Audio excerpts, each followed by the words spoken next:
What is going on, everybody? Welcome back to yet another video. So in today's video, I'm going to be giving you guys a complete day trading guide for 2023. I'm going to be sharing with you guys a simple day trading strategy that you can start implementing right away, like right now, this very second. But real quick, before we get hop to the video, as always, if you guys do find value in this video, make sure to smash that like button as well as clicking that subscribe and that bell icon. It would mean the absolute world to me. But without further ado, let's hop into the video. Alrighty, so the day trading strategy that you can start implementing right now, this very second. So if you're a new trader, I highly suggest that you start focusing on just two stocks, and those stocks are ETFs because a lot of people like to correct me, but those two ETFs are going to be QQQ and SPY.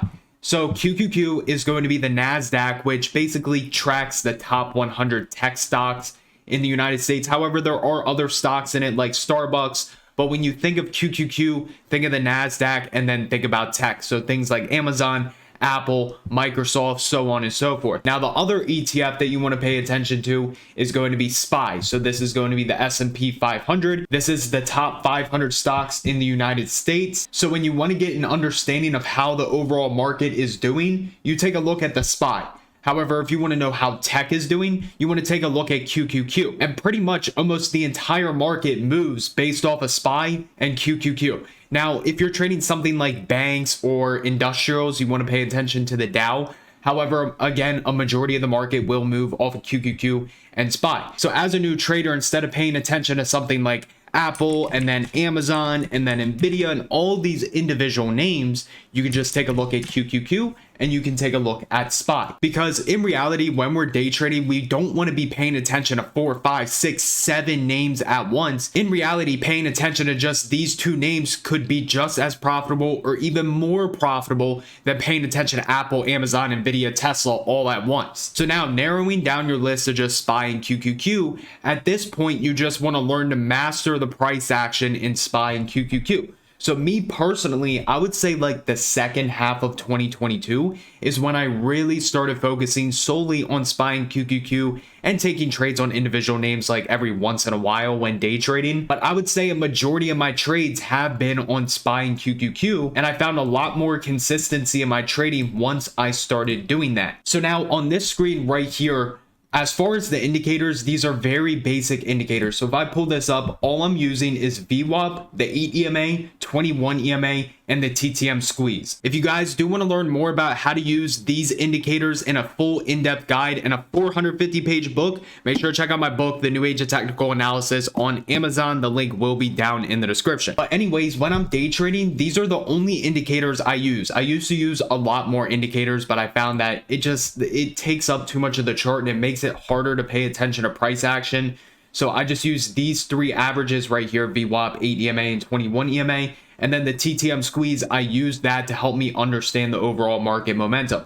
To me, this trading strategy is very simple and it's what makes sense to me. Now, it might be a little different for you. Maybe you don't like the TTM squeeze, or maybe you don't like the 8 EMA. You don't have to use those. You can take them off your chart and just pay attention to what makes sense to you. But now that I've told you guys the indicators I use, as well as the two main names that I pay attention to, again, QQQ and SPY, all the rest comes down to the technical analysis. So what I found out is that intervals of 5 on SPY and QQQ tend to be pretty big resistance or support areas.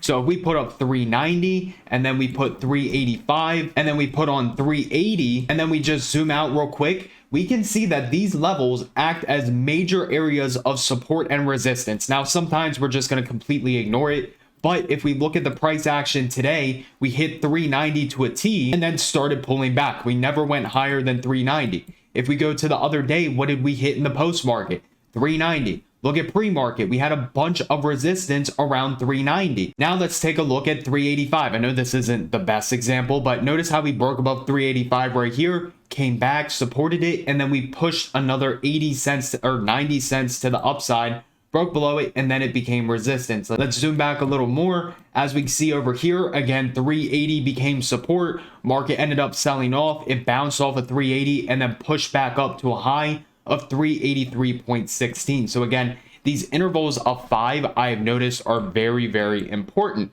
Now the same thing with QQQ, 275, 270, 265, 260, so on and so forth. All of those are also important levels of support and resistance. You can see as of right now, we are bouncing off of 270. Earlier in the morning, we dipped down, tried to break below 270. They reclaimed it. Dipped back down, tried to fall below 270. They reclaimed it. What happened after that? QQQ ended up pushing to the upside. So again, these intervals of 5 are very important. If we go to yesterday, we slightly broke above that 275, went 29 cents above it, and then ultimately we started rejecting it right here, and that was the top of QQQ yesterday. You can see the pre-market low way over here was 260 again, which is an interval of 5.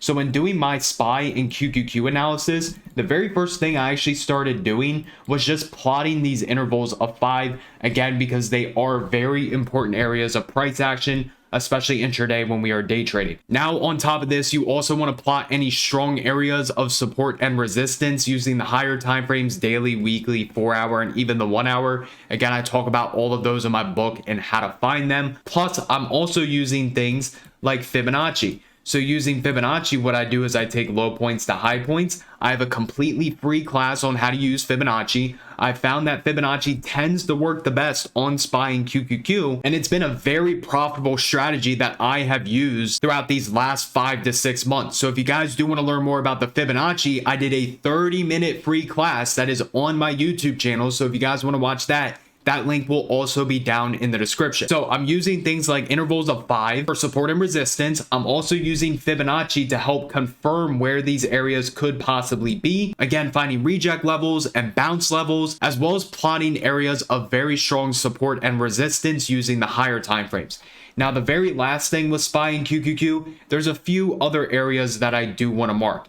Things like pre-market highs are also going to be very important. So as you can see, once we broke above that pre-market high, we had a nice push to the upside. We tried to bounce here, and then finally we lost it, ended up pulling to the downside. So things like pre-market highs are going to be important. Pre-market lows are also an important area. But then on top of that, I also want to plot the previous day's highs, the previous day's lows, and then the previous day's close, depending on where the current price action is. So a good example of this is QQQ is trading at 270 right now.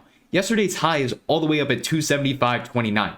The odds of QQQ getting up there, it's not very likely today. Could it happen? Of course. But the odds of it getting up there, if we were to start trading up there, then I would mark it. But since we were all the way down here, I did not plot yesterday's high.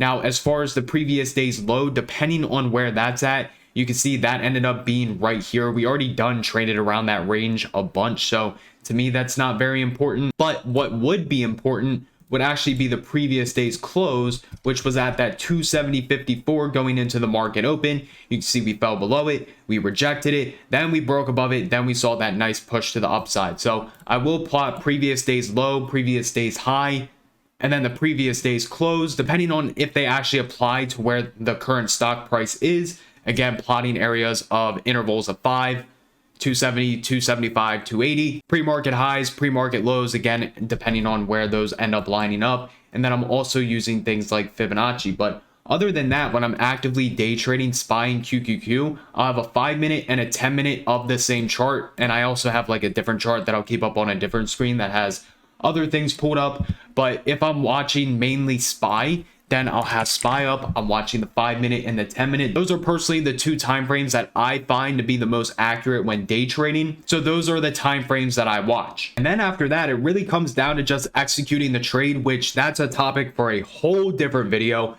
So if you guys do want that video, make sure to smash the like button, comment down below, letting me know that you do want part 2 to this video, talking about specific entries and kind of what I look for. But yeah, hopefully you guys did find value in this video. As always, if you could, make sure to click that subscribe button. We are super close to 40K subscribers. You all mean the absolute world to me. I cannot wait for the day that we're at 50K and even 100K subscribers. But just know that the education is only going to get better from this point forward. So if you're not subscribed, I don't know what to tell you. But yeah, as always, everybody have an amazing rest of your day, and I'll see you guys in the next video.